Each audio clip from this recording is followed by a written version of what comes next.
Hello, my name is Isabelle Picard. I'm an ethnologist, speaker, columnist, consultant, and author. I will be your animator today. Welcome to the 2021 Annual Public Meeting of the National Gallery of Canada. It is a true pleasure for me to host this meeting today. For the first time since the introduction of the social distancing devices in response to the COVID-19 pandemic, we are able to welcome you in person in our annual public meeting. We're absolutely thrilled to see you, particularly since we all had to learn some new approaches about how to interact in the workplace.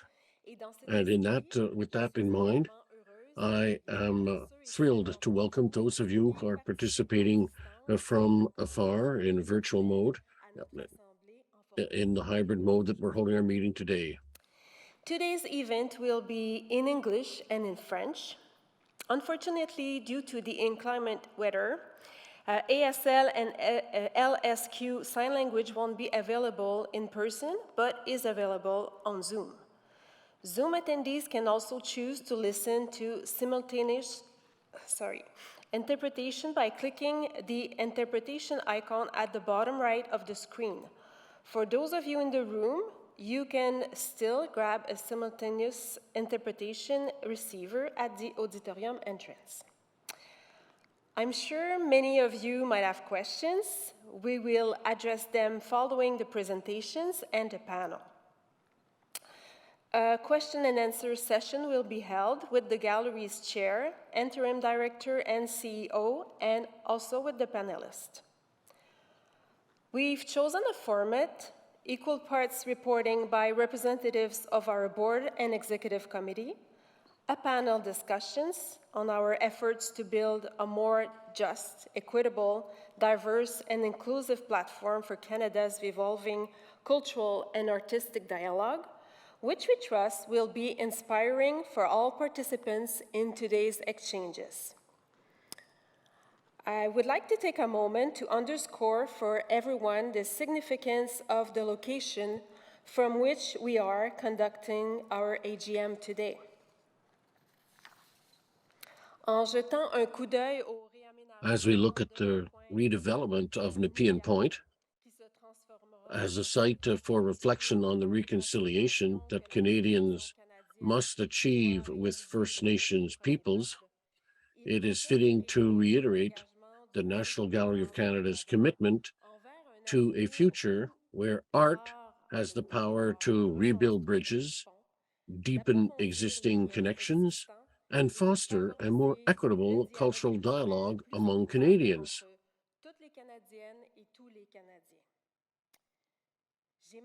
It is now my great pleasure to introduce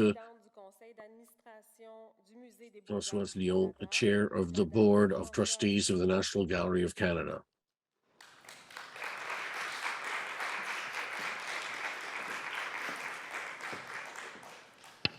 Miigwech, bonjour, good afternoon. Miigwech, we are grateful for the honor of joining you today from the unceded traditional territory of the Algonquin Anishinaabe Nation. Their stewardship has preserved this land for thousands of years. I hope you will also allow me to share with you, on behalf of our Board of Trustees, our sincere hope as we look to the future of the National Gallery of Canada and the expansion of our collection, that the stories, traditions, and culture of Aboriginal peoples in Canada and beyond can shape the experience of gallery visitors for generations to come. To the members, donors, partners, and citizens who are here today, in person or virtually, we are grateful for your interest in our work and for the opportunity to report on our progress since our last annual general meeting. I'm grateful for my board colleagues. It was rewarding to participate in the development of our plans and priorities for the coming years. Each trustee approached their responsibilities with integrity, professionalism, and enthusiasm. I'm grateful for the opportunity to work and serve with them.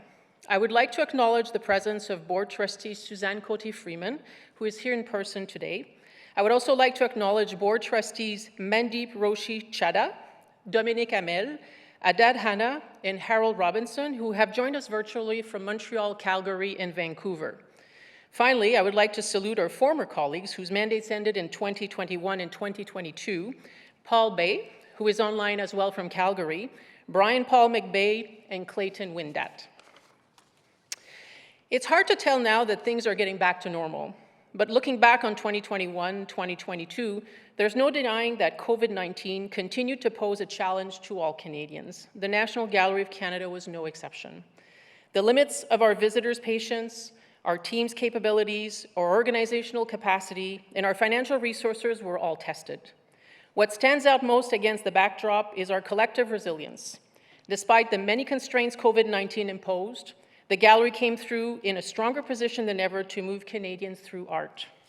For this, we owe thanks to the Government of Canada, be it through regular appropriations or COVID relief funding, to offset revenue losses caused by 2 extended museum closures last year. Public-funded assistance to the gallery made a huge difference. Our partners, especially the National Gallery of Canada Foundation, as well as the distinguished patrons and corporate sponsors of the gallery, also made extraordinary contributions in 2021-22, a time when donations were hard to come by, but essential to our success. Their generosity is reflected in many of our successes.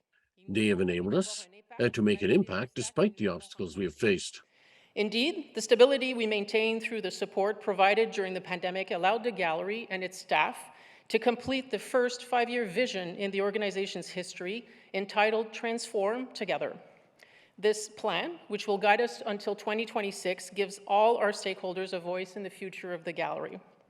Transform Together exists to drive us toward a future in which our growing collection channels the power of art to build bridges, deepen relationships, and advance a richer, more diverse and just perspective. It provides a daily reminder that to bring this vision to life, we must curate experiences that move visitors not only within the gallery walls, but beyond the national capital to farther flung places in Canada and around the world.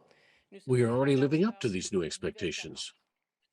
The foundations of our 5-year vision have been revealed through the success of our 2021-22 programming, bringing a range of women's, racialized, Indigenous, and 2EGBTQA voices to the forefront of our exhibitions and visitor experiences, both at the gallery and beyond. The pandemic tested our creativity and forced us to find new ways to connect and engage, including through our digital properties.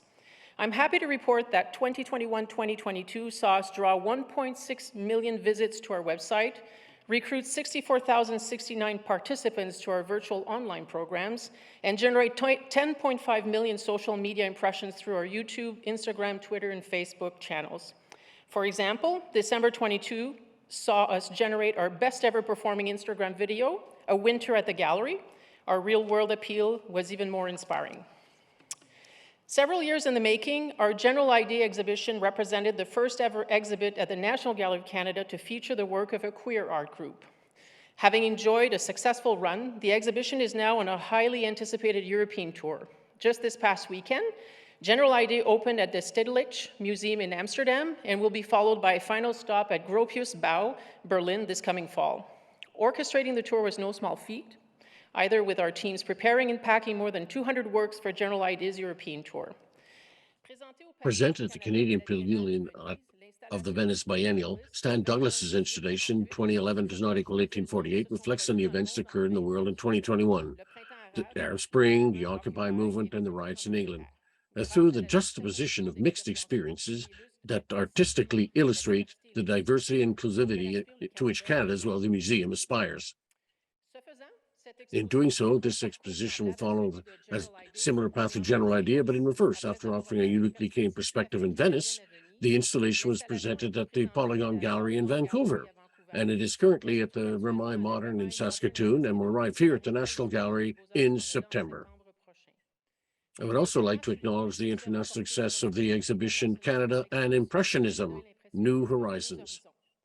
In celebrating an art form that has come to be loved, this exhibition played a vital role in showcasing the work of 9 women artists who had not yet received the international exposure their work deserved. Prior to its presentation at the museum from February to July 2022, the exhibition received 140,000 visitors at the Musée Fabre in Montpellier, France, the Foundation de l'Ermitage in Lausanne, Switzerland, and the Kunsthalle in Munich, Germany.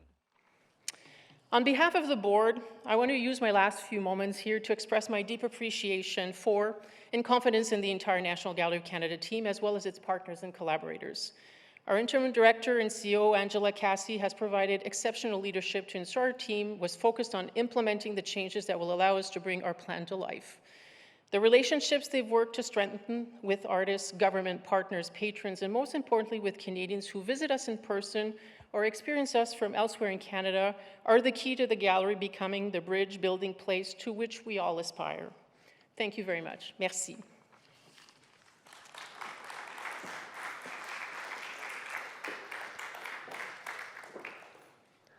Merci beaucoup, Thank you very much, Françoise. Now, I would like to invite the National Gallery of Canada's Interim Director and CEO to the stage, Angela Cassie.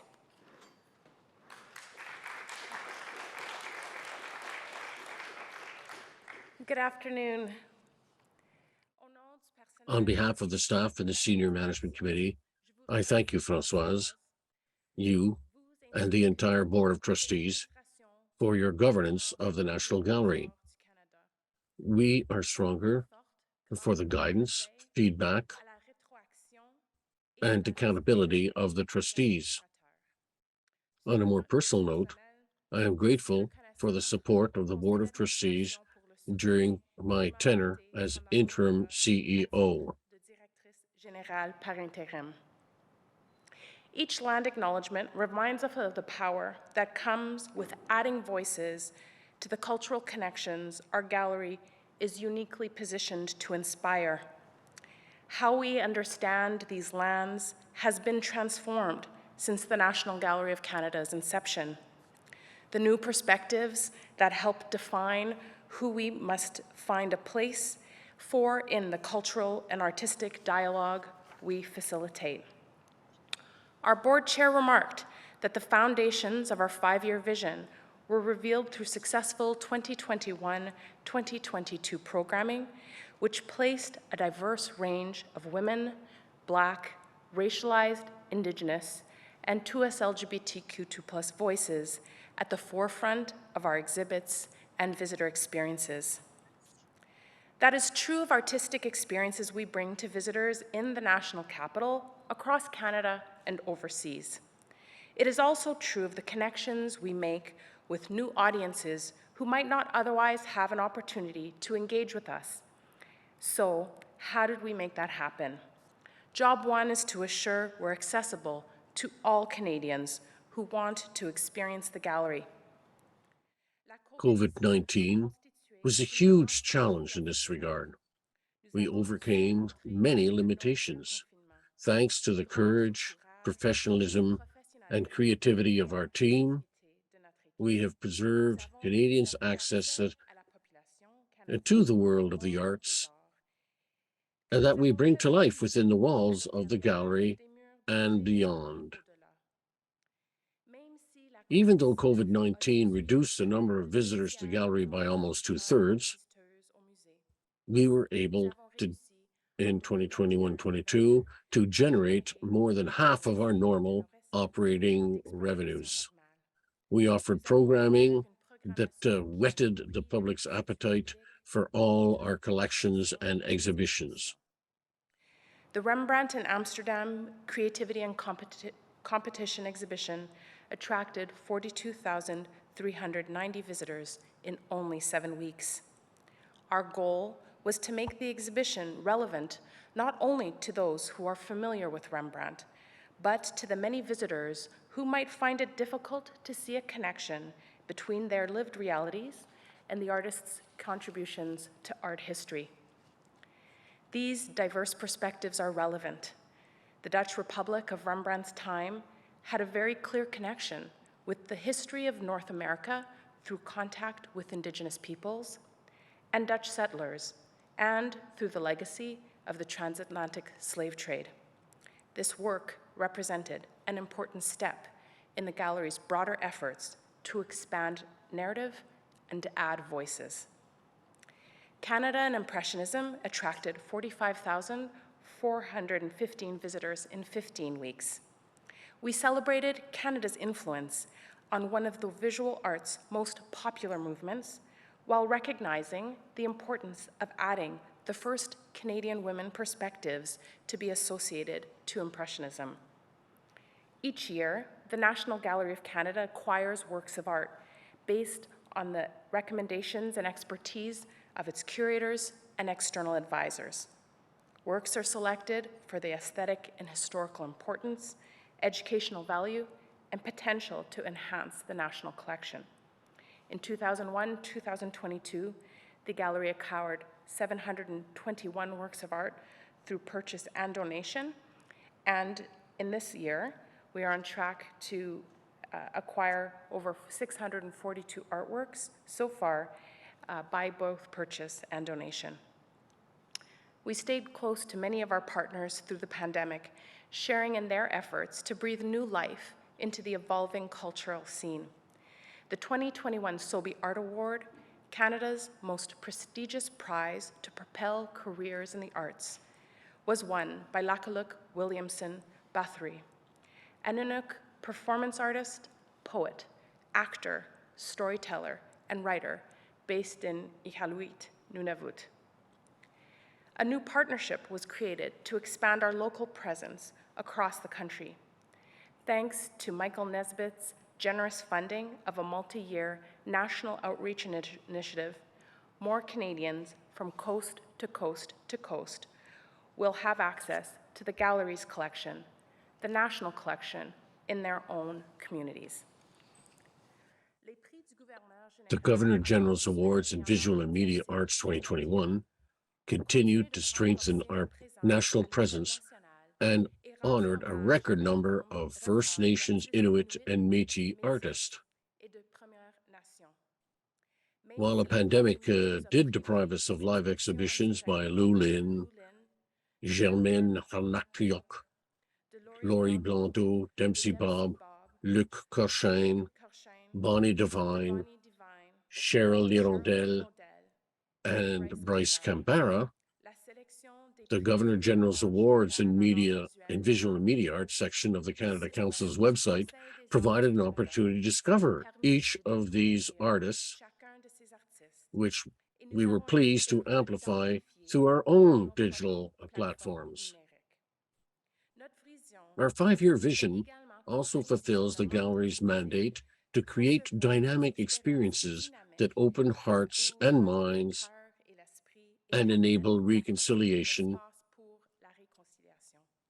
including changing the way we look at ourselves, each other, and our histories through visual arts. That focus was reflected in the successful rebranding of the National Gallery. Ankose is the Anishinaabe word at the heart of our brand, and it means everything is connected, tout est relié, and moves us closer to fulfilling our mission and mandate, teaching us that all things are related and interdependent. While the focal point of our 5-year vision is to add to and revitalize our collection, we are also making the gallery a venue to celebrate the role of arts in our communities and identities.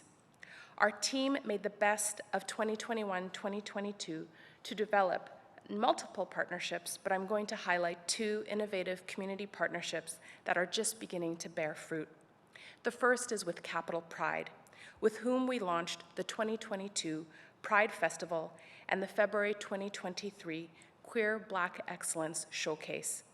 This enabled us to broaden the gallery's audience through an evening of spoken word, musical, burlesque, and drag performances.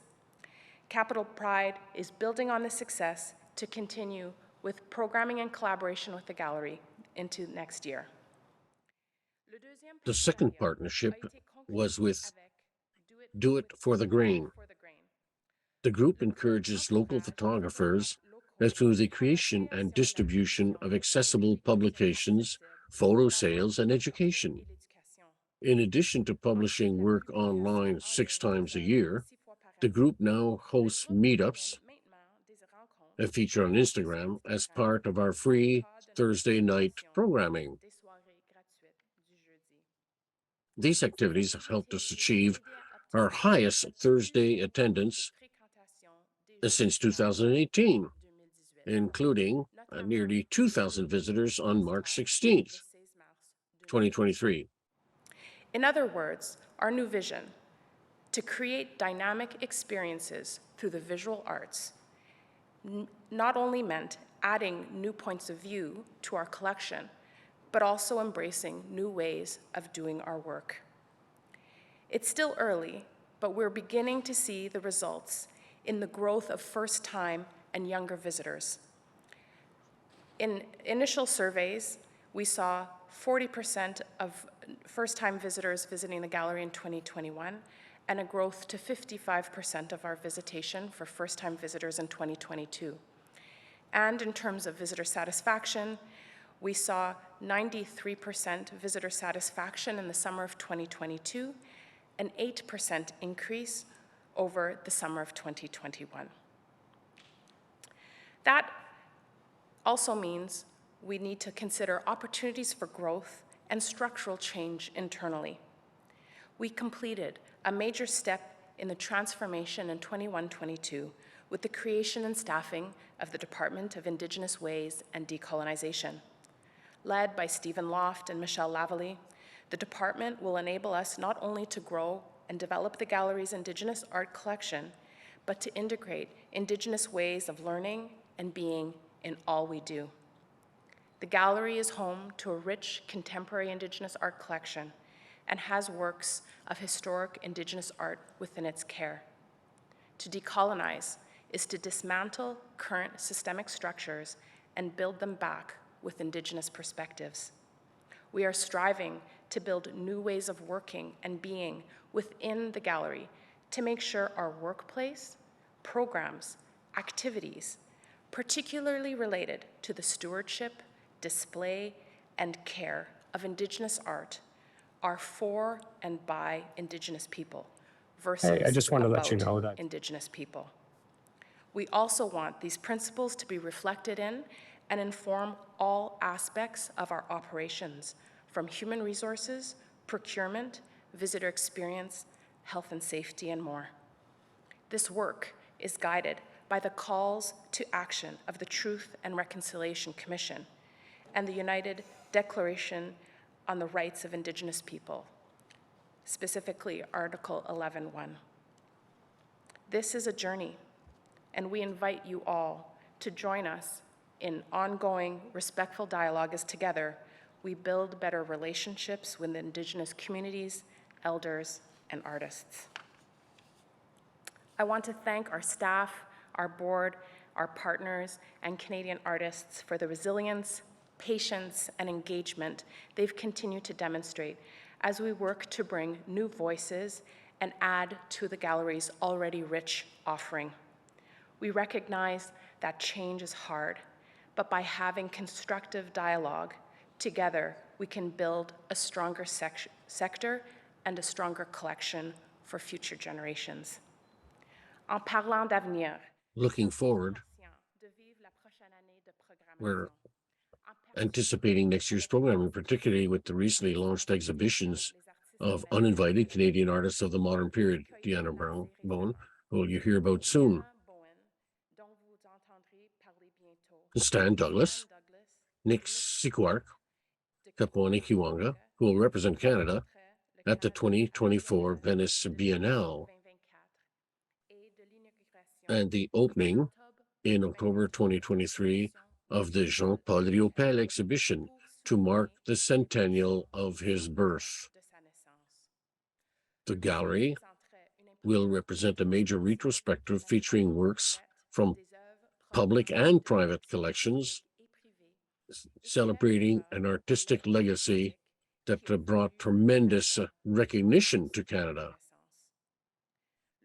The National Gallery of Canada greatly acknowledges the support of Risa Greenberg for the exhibition Uninvited. I would also like to thank for support, our gracious support, our partners, including the Sobey Art Foundation and the Canada Council of the Arts. We would also like to thank and acknowledge the National Gallery of Canada Foundation, CO and Board, and the Foundation's contemporary arts patrons for their support of the gallery's contemporary collections. And we extend our gratitude to all supporters of the 59th Venice Biennale and presenting sponsor, RBC. Special thanks to the founding endowment donors, the Sobey family, and the Michael and Sonia Kerner family, and the Jack Weinbaum Family Foundation, as well as to Jackie Flanagan, Michelle Kerner, and Nancy McCain for their exceptional contributions to the Canadian Artists in Venice Endowment. Thank you also to Risa Greenberg, whose generous financial support funded the restoration of the Canadian Pavilion. With those words of gratitude, I look forward to hearing from the panel. And I'll be happy to answer your questions during the question and answer period following the panelists' conversation. De nos panélistes. Thank you very much. Merci, miigwech.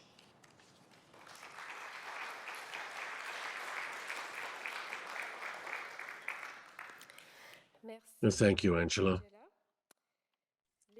Great arts solutions evolved. They move through time and space everywhere in the world and leave lasting impressions on the hearts, minds, and cultures of the people they touch. There have long been calls for greater equity and inclusion within the cultural sector from Indigenous, Black, and racialized employees, artists, and communities. To ensure real and sustainable change, a lens of justice, equity, diversity, inclusion, and accessibility must be applied to all aspects of the work of galleries and museums. We're very fortunate to have an esteemed panel with us today to discuss the importance of diversity and inclusion in art. Please welcome our three panelists. Bernard Doucet, tout d'abord. Bernard Doucet joins us from afar. Bernard is the executive director and trustee of the Sobey Foundation for the Arts.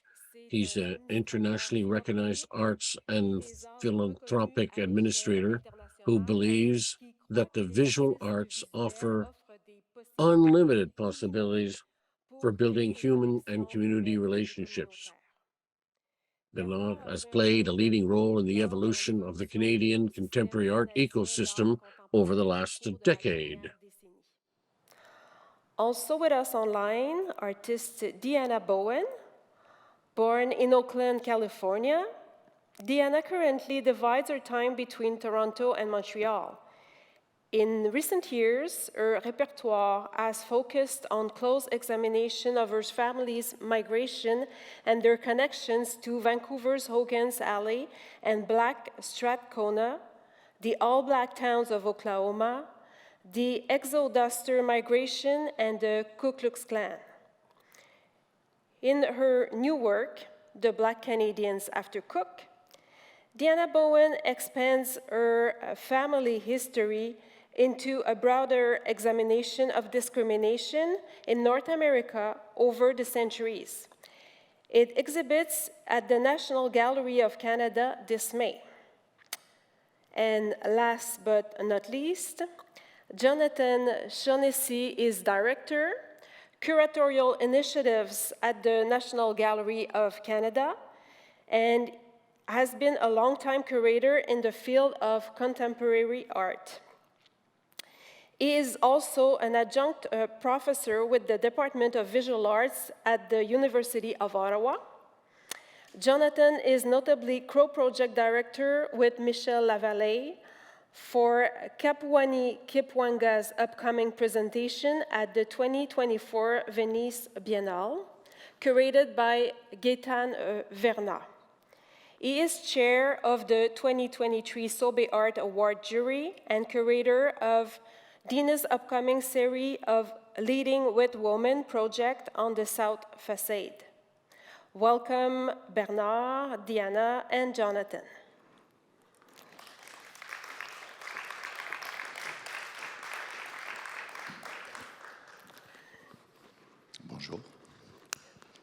Bonjour, Isabelle. Hello.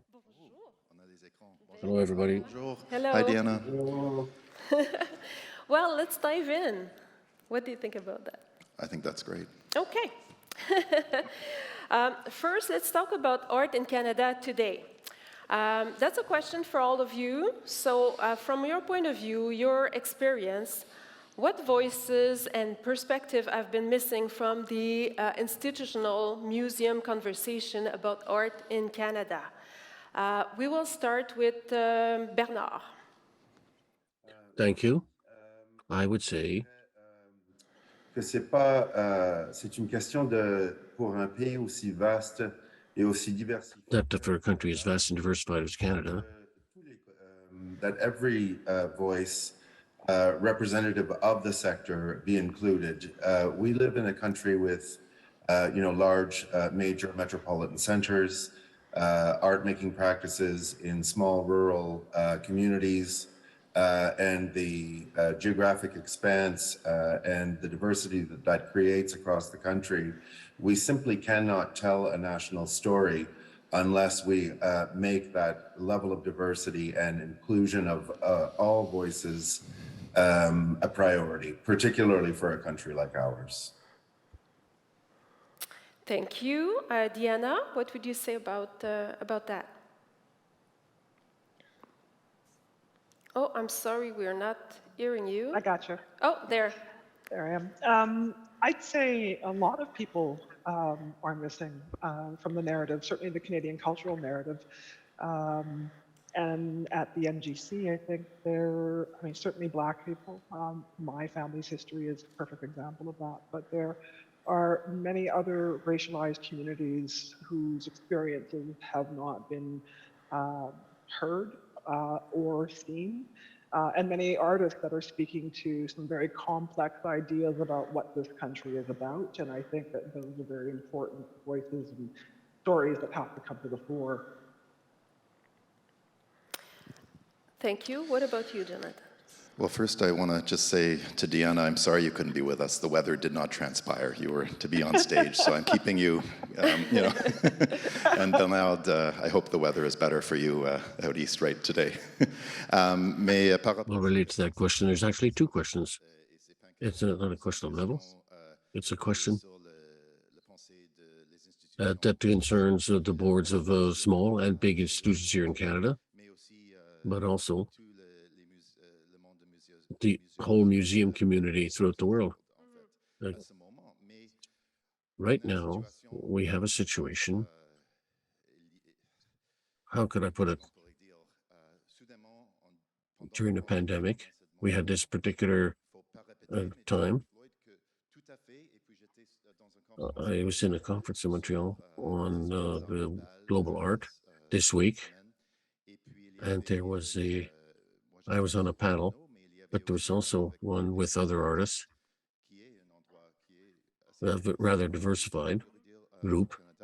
Mais c'est une question qui est manquée quand, this is something that has been happening decades ago, but it needs to also happen tomorrow. And I want to say with Diana on the panel that, there's this also issue that missing voices, I think I'll use some examples here. If you go to the Voice of Fire, the famous room, Barnett Newman American Modernism, it's a really, really storied gallery. There's been some recent additions, thanks to, in one part, a very generous benefactor of Frank Bowling's work, a very important British Guyanese artist who spent some time in New York in the 70s. He was in the conversation in the 70s, and now we have a work by Sam Gilliam in that room. But what happened in the intervening decades is that institutional conversations let some things drop and other things continue. And so these are the kinds of, I think, perspectives and missing voices that we're starting to see shape new conversations. And I just bring up Diana because I think, we also forget that communities, artists have been working, calling for change, have been active for decades. So it's different about what's happening there to what, and I count that because I think Diana is somebody who's been doing that, and what is the conversation that's happening at various levels of institutions. Mm-hmm. And if we want to go a little further, what is the impact of the absence of those voices, those perspectives from the conversation? And again, I will start with Bernard. So the impact of that is that you have an incomplete story. You have an incomplete experience for people discovering the visual arts, for people who, in the case of the National Gallery, are visitors. You have, a tableau where individuals, communities cannot see themselves and therefore cannot relate or relate differently to the overall experience of enjoying art. My personal experience, I like to see, I became an art lover because I saw things that I felt reflected my passions and values, as well as being beautiful and transformative. I think that really limits how you can engage audiences and how you can actually tell a complete story as a national institution when you don't reflect and draw from the voices of all of the communities that constitute what you represent. Thank you very much. Same question for Diana. I think for me, it has been something very maddening and hurtful, really, to not experience the stories or the histories that my grandparents, great-grandparents had passed along, and not seeing those things reflected in a national space.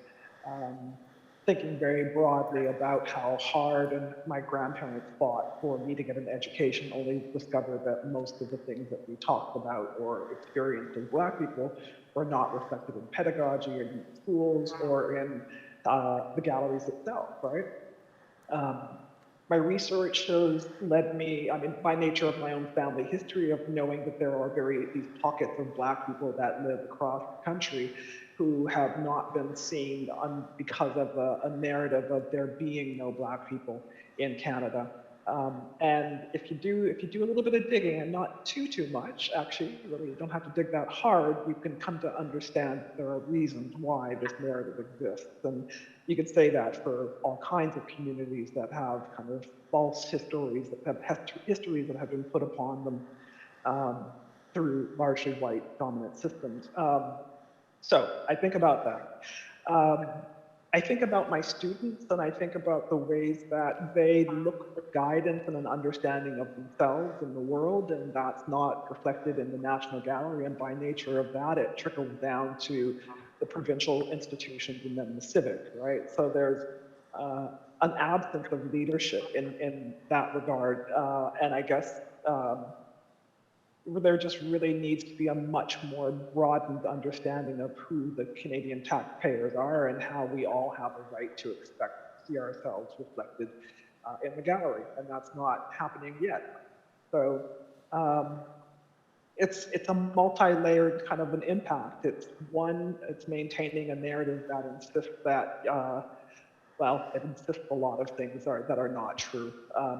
Indigenous genocide being at the top of the list, and so not being able to have your understanding of yourself or your family or your community's experiences affirmed in a gallery has significant effects that I think can flow through multiple generations. Thank you very much. Jonathan? Well, I think that's all those points, and just staying with them for a moment, because I think we do hear a lot about what's reflected back, and I think I was going to end with that, so maybe I will, because I think I want to start with contemporary, because I think speaking more as someone involved in the contemporary art world in Canada and around the world, I sort of take for granted a multitude of perspectives and a multitude of voices. I think it's exciting. I think it's how, and we finished, although I can't say anything about it, but the long list deliberations yesterday for the Soviet Art Award, that'll April 25th, I think, is a public announcement, so stay tuned. And there we see 5 jurors from across, peers from across the country who are looking at the nominated submissions.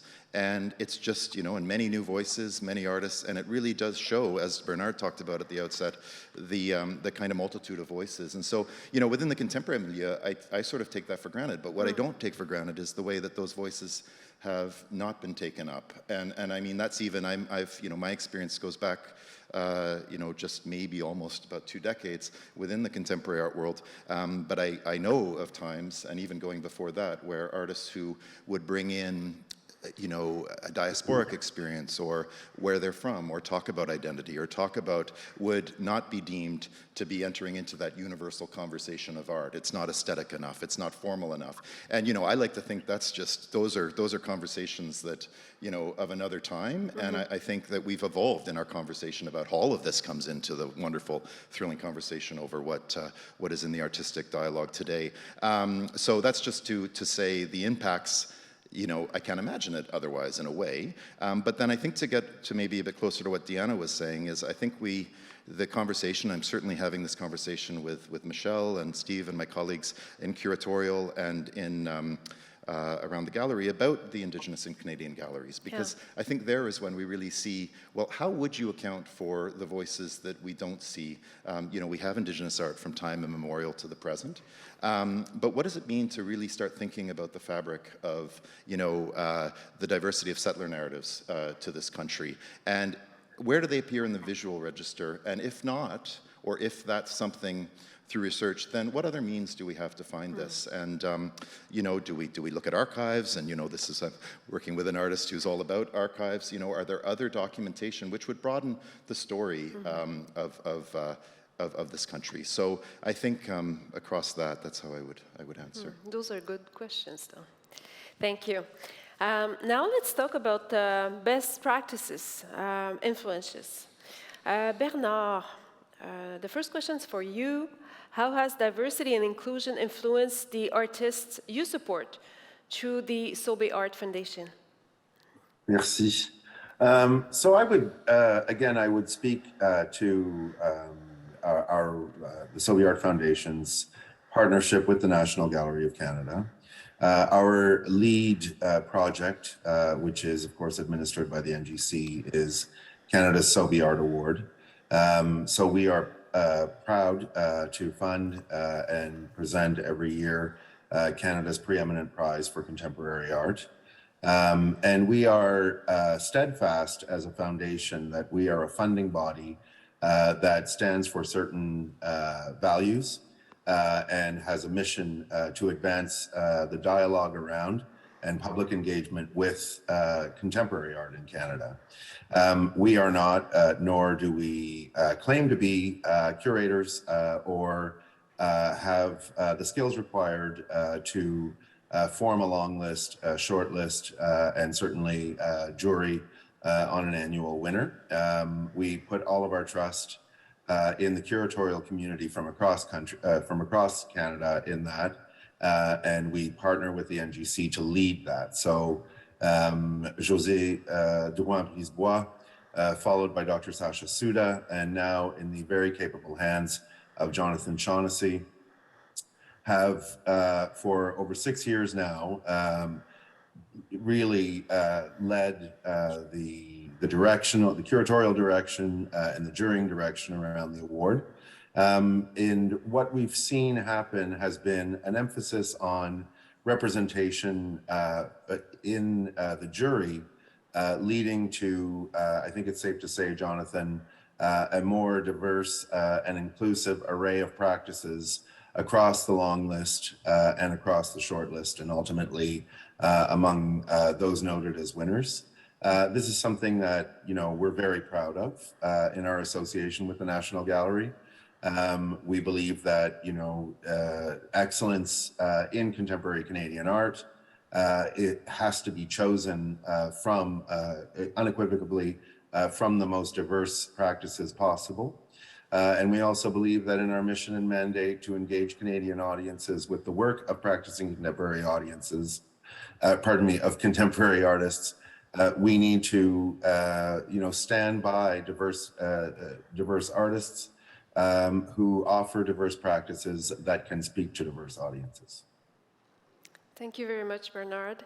Diana, my next question is for you.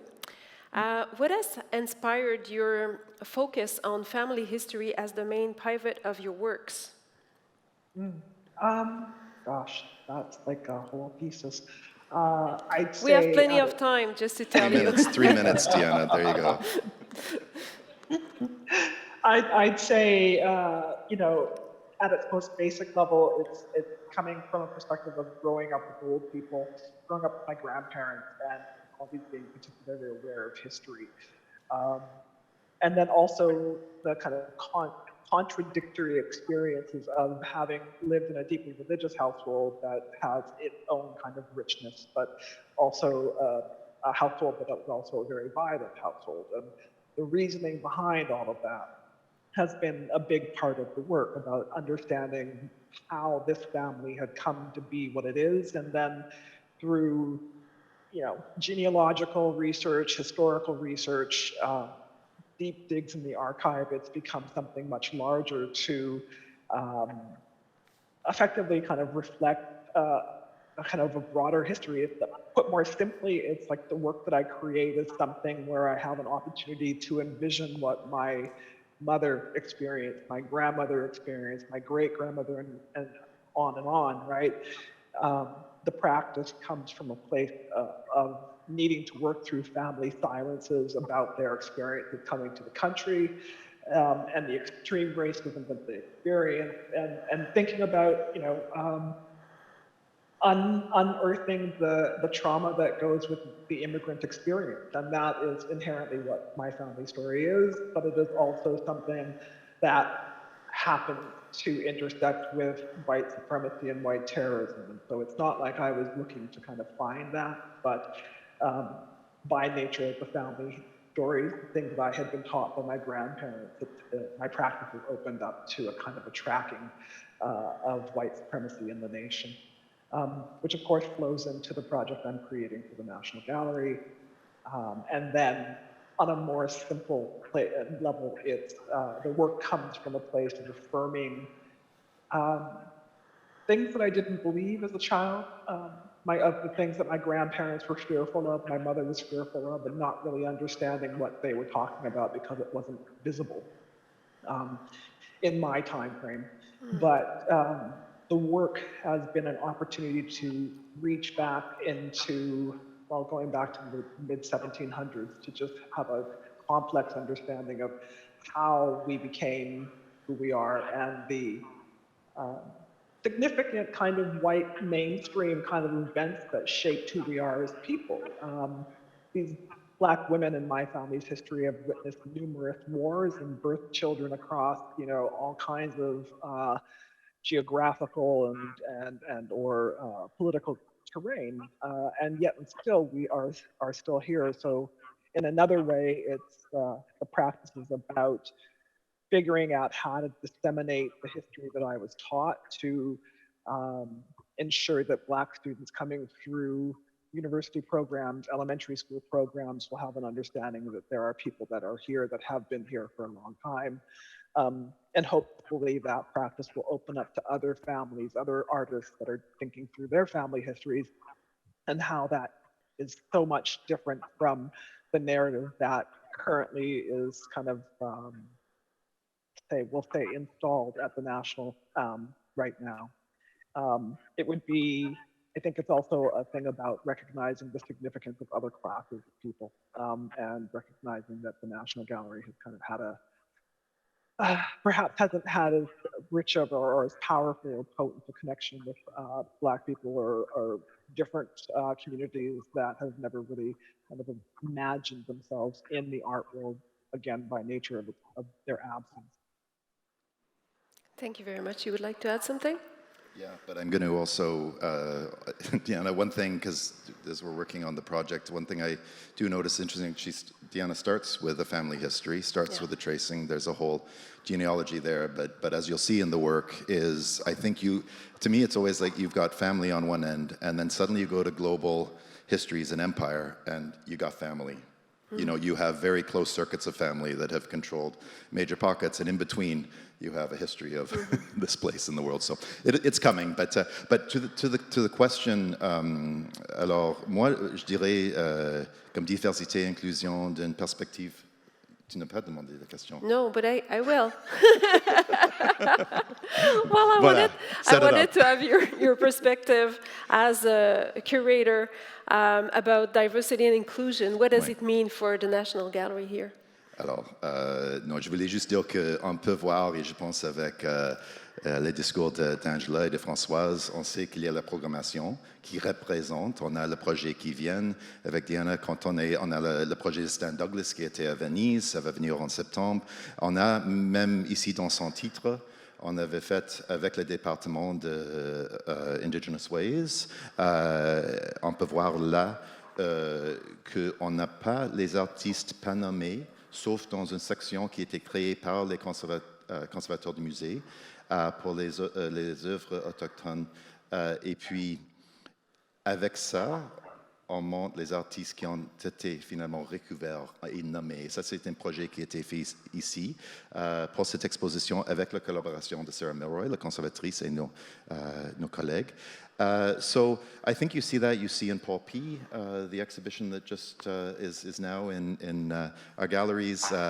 Mort et Mort. You have LGBTQ plus narratives, but they're interspersed with earlier 20th century, mainly British art and even beyond, that Paul P., this artist from Toronto, looking at queer narratives through the history of art, going back almost to antiquity, and almost queering the canon in that way. And it's a beautiful show that's looking at and bringing perspectives onto works that would have never, even a few decades ago, been presented for bringing those kinds of subjects to something in earlier art historical periods. So that's one aspect. We'll have the Gigi Awards that is coming up, and we've got a new model for that in which artists will engage with parts of the permanent collection, and that's a model that we started with the collaboration of the Canada Council last year. So that's from, and you know, this is work that's being done by, you know, and this is curatorial work that that's very exciting. But that's probably, to my mind, the narrowest, so to speak, kind of curatorial conversation. The collection and program, yes, it's striving to be more diverse, to more inclusive. We're talking about that. But I think it's one thing, and this is where we get into sort of what's the basis of the collection, expanding the collection, what's the basis of programming. So I think it's to represent diversity is one thing, but it's quite another to represent these, or to support these representations with structures of the workforce, including in curatorial, that bring multiple lived experiences to bear, that bring worldviews of what's being shown into the gallery from outside. And so I think in some ways, you know, there's the curatorial aspect, but then there's the broadening of the perspectives around that. And so I wanted to bring up an example, actually, which I think is a really nice model that we've seen at the gallery with Capsule by Rashid Johnson. Many people would have visited that over the course of the pandemic. In those moments, we were finally open. And, you know, this was a collaboration that took shape of an artist, a major African-American artist, Rashid Johnson, the curator for the project, José Durand-Brisebois, who's now our senior manager, National Outreach, and our colleague Yasmin El-Azib, and many colleagues in learning and community engagement. And you saw there a major work that was brought into the entrance of the gallery, and the programming around it was actually led by someone external to the gallery and a voice in the Black community, the music community here in Ottawa. Kawende Kafense, who's a program director at CKCU, the University Radio Station at Carleton. And you had in that a kind of letting go and a making space for voices. And I think that sort of gets into this intertwining of curatorial engagement with what do you do when you've set a show, no matter who the curator is, you've kind of put that out there, then what's your follow-up? And are you bringing in those communities, those voices that are engaging with the work inside in a way that is meaningful to see everything that's going on? And I think that's part of the broader conversation, and certainly one that I hope and feel that we want to be getting to, and that I think we're seeing evidence of. Thank you very much. My last question would be we have some students, some art students actually joining us online today. What would you tell them if they are considering a career in our sector, in arts?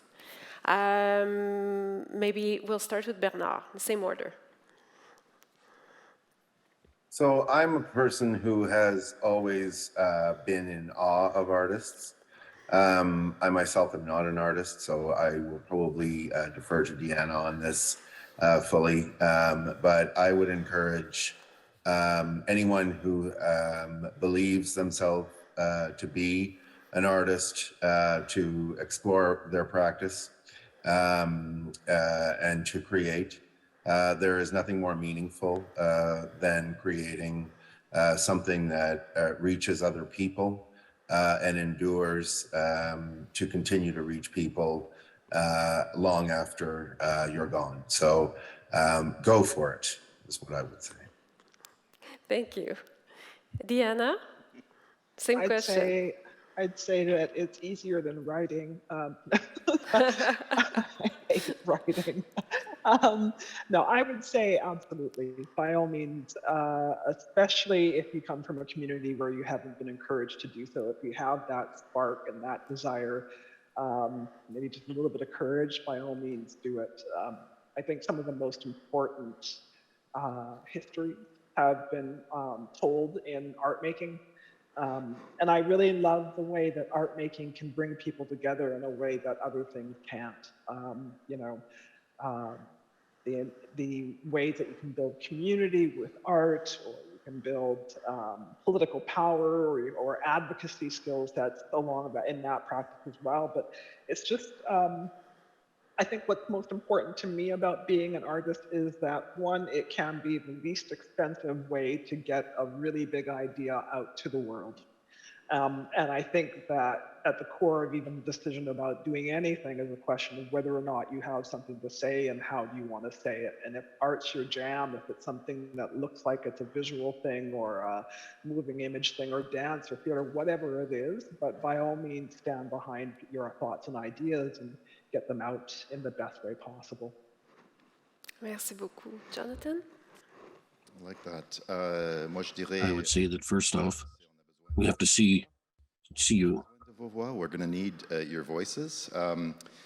I think, a few things. One is, if we're talking about opening up the museum, opening up to a diversity of perspectives, and I should say one, when we talk about inclusion, also something we haven't mentioned, and it's going to become, I think, increasingly, is accessibility. That's something Yes. I wanted to not forget, that we're talking also about able and less able bodies. How do they experience the gallery space? How do, that's going to cause a whole rethinking also of galleries, of presentation of art, if we really want to think about, even how bodies encounter artworks, and what does that look like if we're thinking about all the range of sensory experience or lack thereof in people.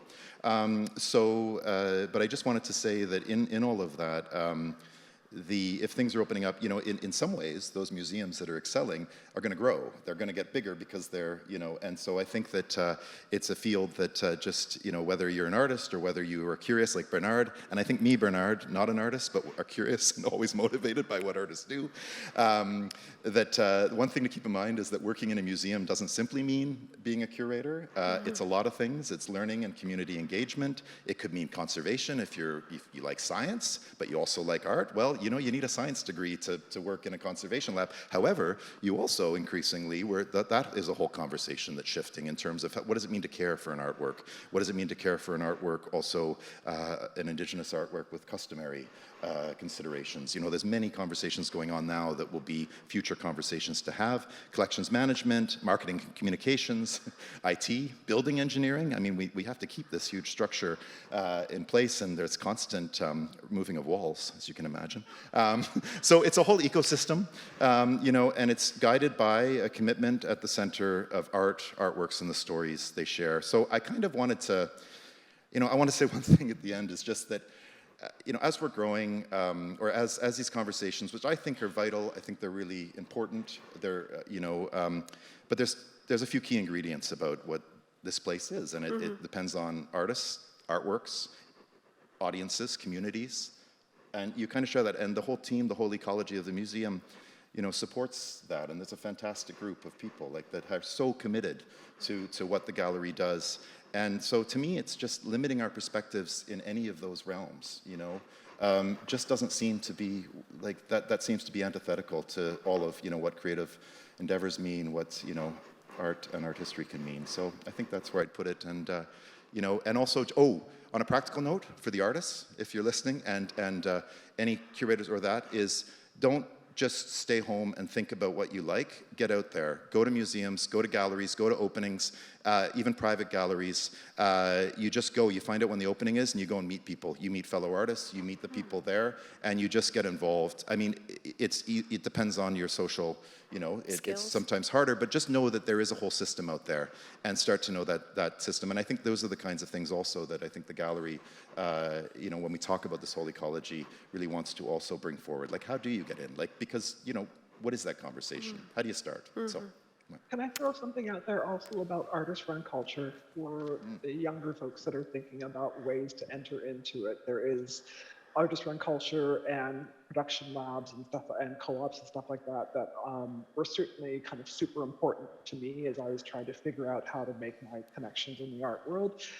God forbid you get a job in an artist-run culture center, but if you should, it is a way to actually get a fair amount of insight into how things work as well.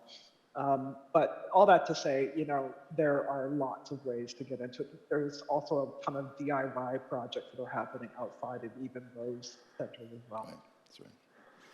Merci beaucoup. Merci à tous les trois. Thank you very much. I thank the three of you for your very relevant answers, and we're going to keep you for the Q&A period with the public. We're just going to start that about now. So we'll now move to handing over to our participants to answer the questions that I referred to. So for the people here, you can participate over Zoom. And in a few minutes, I'll invite Angela and Françoise to come up, and I'll explain how we're going to run this question period.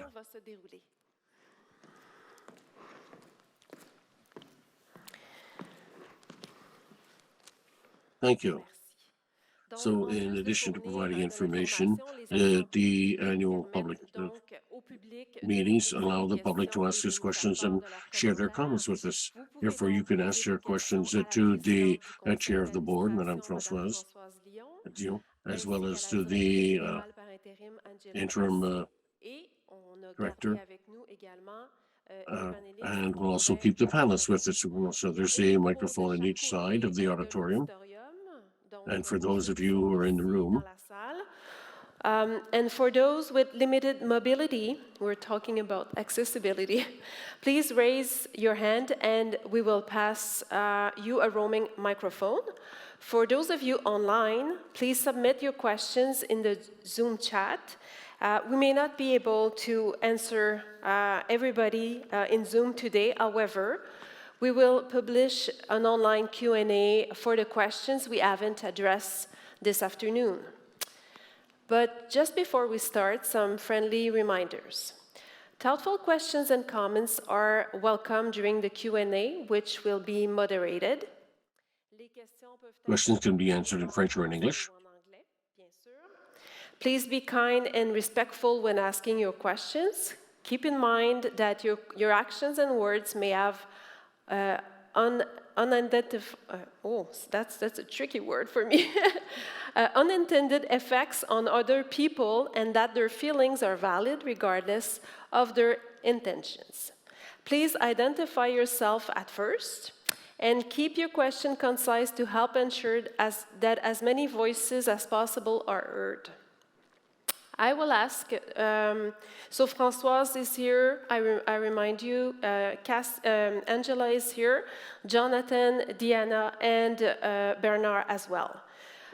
We will start by questions in the room, so I don't know if there is any question. Yes, sir. My name is Charlie Hill. I have two questions that relate to staffing at the National Gallery.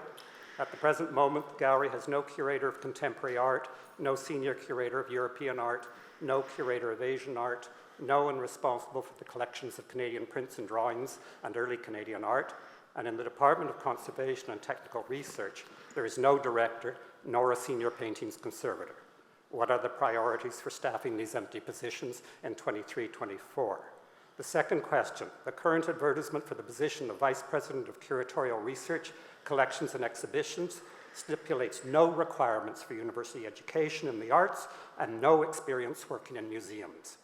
Can you explain how someone with no university degree or museological experience can provide strategic leadership and operational oversight in the areas of curatorial research and acquisitions, exhibitions, loans, collections management and digitalization, conservation and stewardship, library and archives, and outreach? These are, of course, the responsibilities defined in the job application.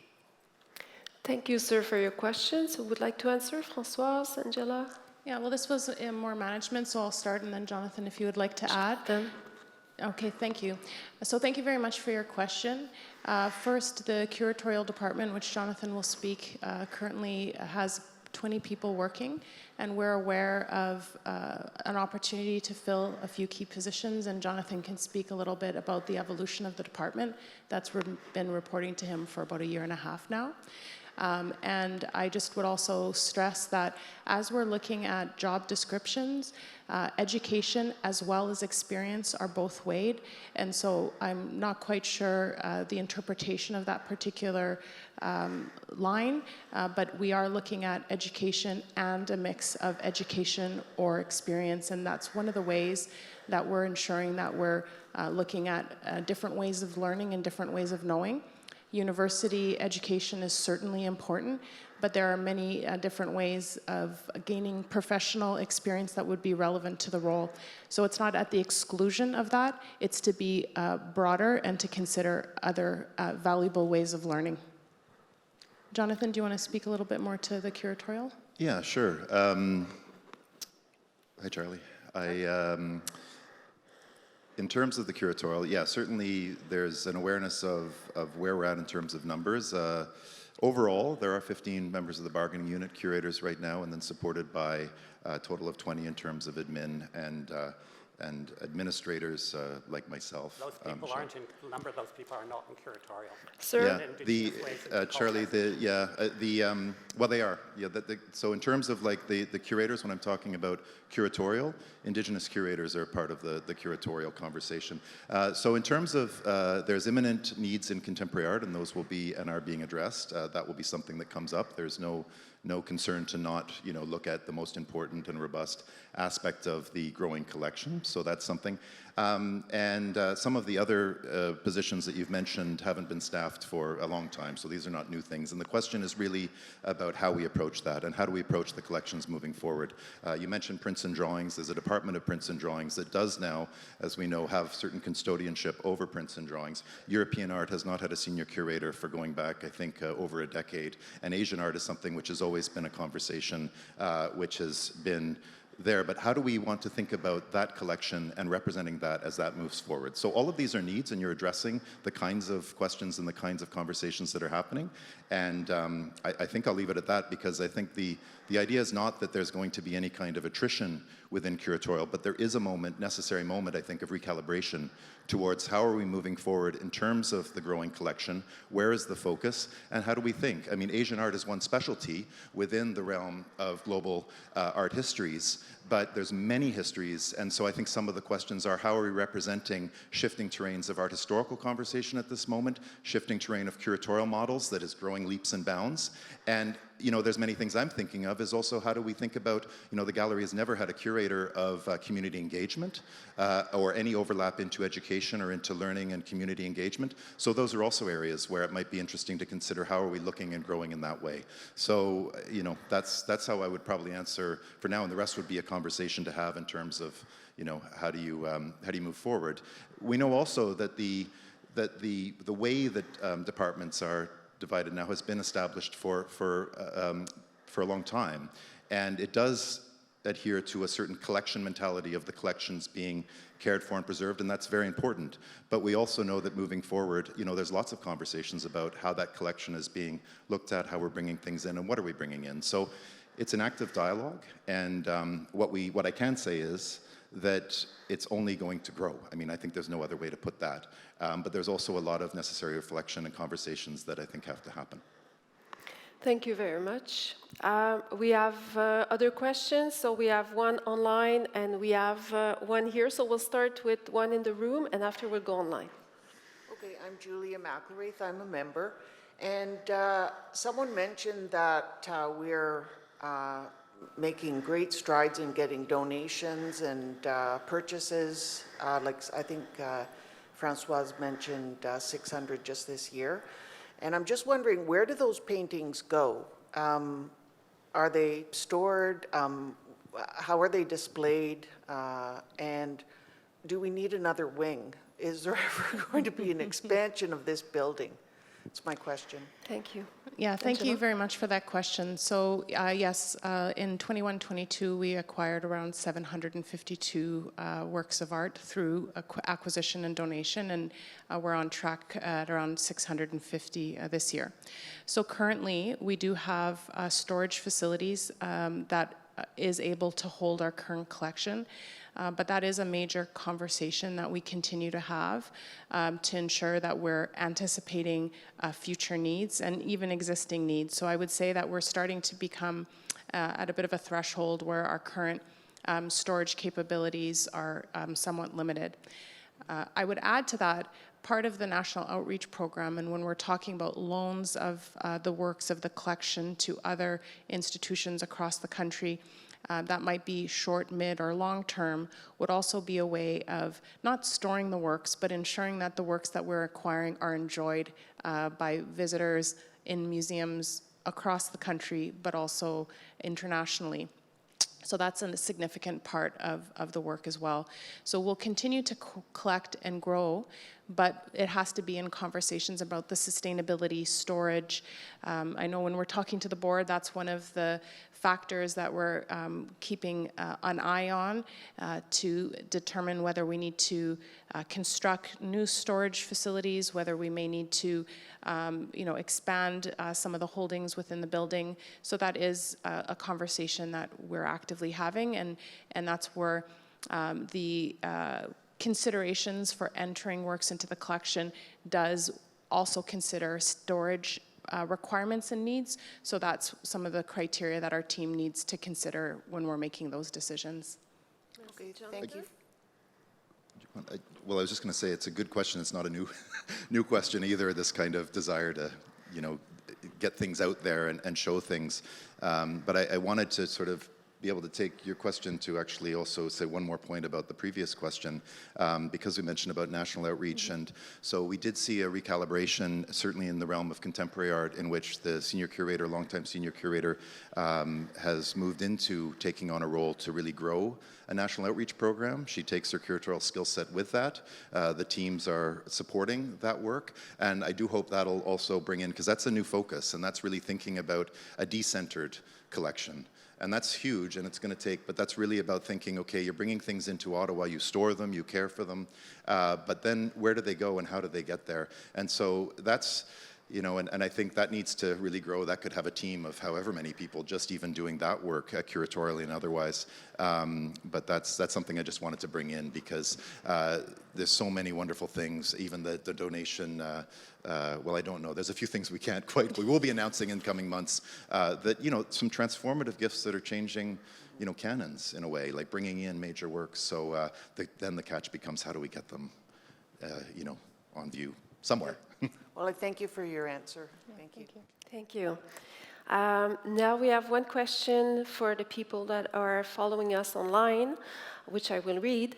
When will you be reintroducing the volunteer program, which has proven invaluable in the past? Yeah, I can answer that, and thank you for the question. We have a tremendous group of volunteers that have given so much to the gallery and who have such deep knowledge, and the volunteer program was put on hold during the pandemic, and we're working right now to relaunch it in September of 2023. So this last fall, we had a few sessions with many of the current volunteers to let them share with us what's been working, what would they like to do more of, what they would like to do less of, where are there new opportunities to create and develop. And so we're really excited to take a lot of that information, continue to work with them, and introduce that new program in September of 2023. So stay tuned. And if you aren't already a volunteer, look forward to having you sign up. Thank you. Thank you, Angela. We have another question en français cette fois-ci. Des gens A question in French from people who are following virtually at home. Can you please summarize the major lines of your strategic plan? Well, our strategic plan addresses using visual arts to build bridges and create dynamic encounters. So how do we do that? Being a 143-year-old institution in a building that's now 35 years old,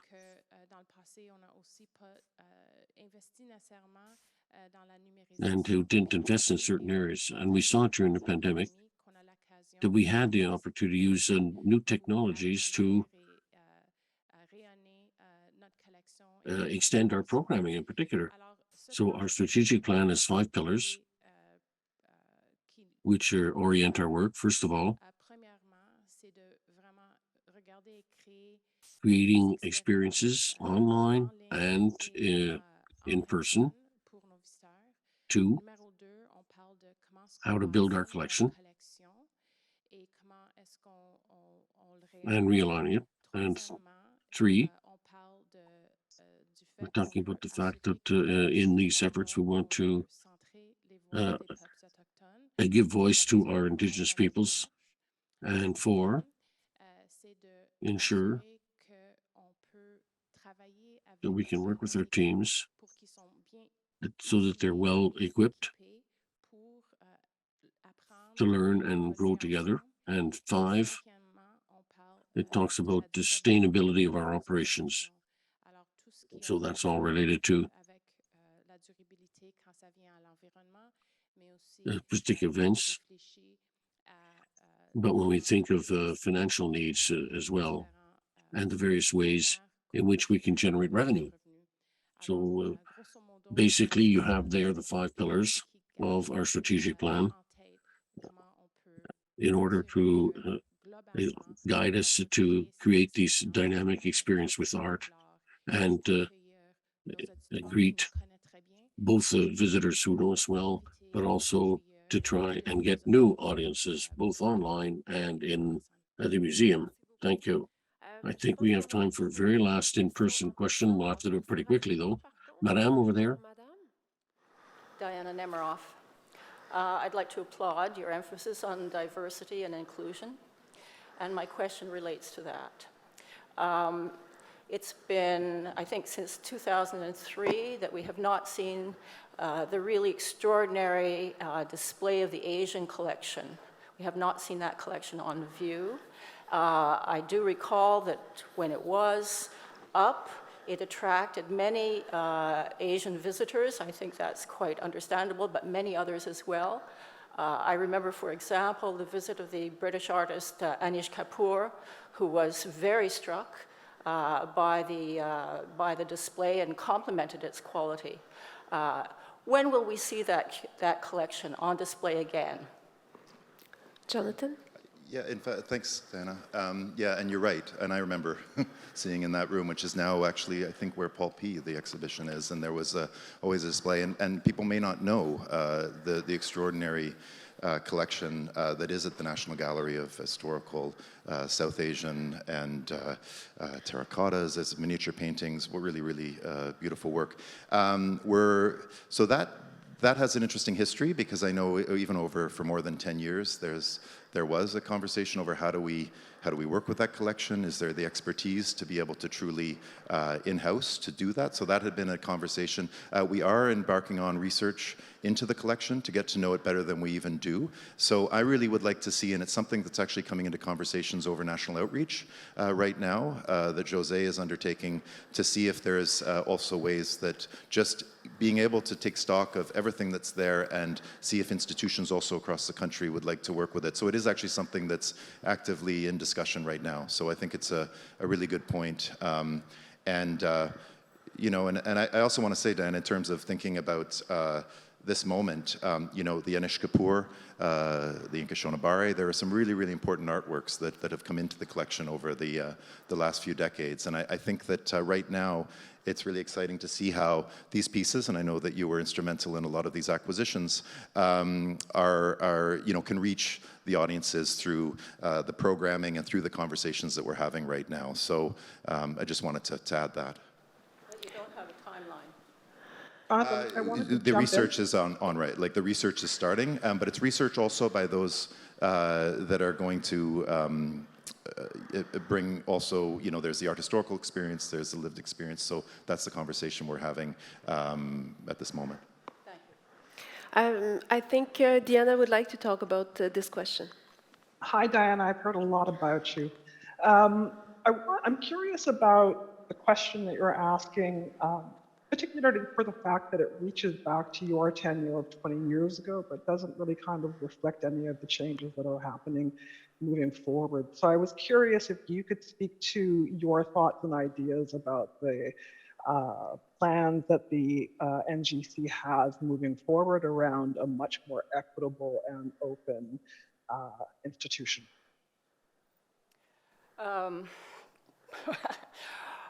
I'm not being paid, but I will Well, tell you. but that's neither here, but you're I here will and tell you're you- asking questions. I will So tell I'd you- love to hear it. I will tell you why I'm interested in the Asian collection to start off with. As you may know, I wrote a book on the National Gallery's 3 women directors, Shirley Thompson and Jean Boggs and Yen Shu. Yeah, I've read it. I've got it in my library. It's a Yeah, great book. Thank you very much for that. Thank you.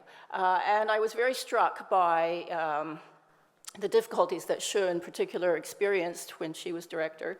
And honestly, when I started writing, I knew very little about this area and decided to become more familiar with it. And more I began to realize the quality of those holdings. To get to your other point about, I think you're asking about how best to go about. I'm asking you about your opinions about moving forward. Well, my opinions on moving forward. I said to start off with that I applaud the initiatives that have to do with diversity and inclusion, and I think that the acquisition of works by artists of color, by indigenous artists, et cetera, is obviously something that one wants to see. One wants to see the collection become more representative. Do you want to see it? Or who are we talking about when we talk about one? I'm now a member of the audience. Okay. Yes, as a member of the audience, I would want to see that. And I have seen it in the exhibition, for example, on movement in the gallery, where there's an extremely moving piece, an interview with Yvonne Rainer, where she talks about, she carries out she teaches some of her dance, one of her unique dance pieces, but at the same time she reads an extremely moving recital of Black persons, including one child, who've been murdered by police in the United States in this case. And I'm very receptive to learning more about that kind of experience. So I think that's, you know, At the National? I'm well, assuming? yes, of course, that's what I'm talking about. I'm talking about at the National Gallery. So we have to cut it short. I'll just say the piece that is being referenced is Adam Pendleton's work, the video there. It's an extraordinary piece. Yeah.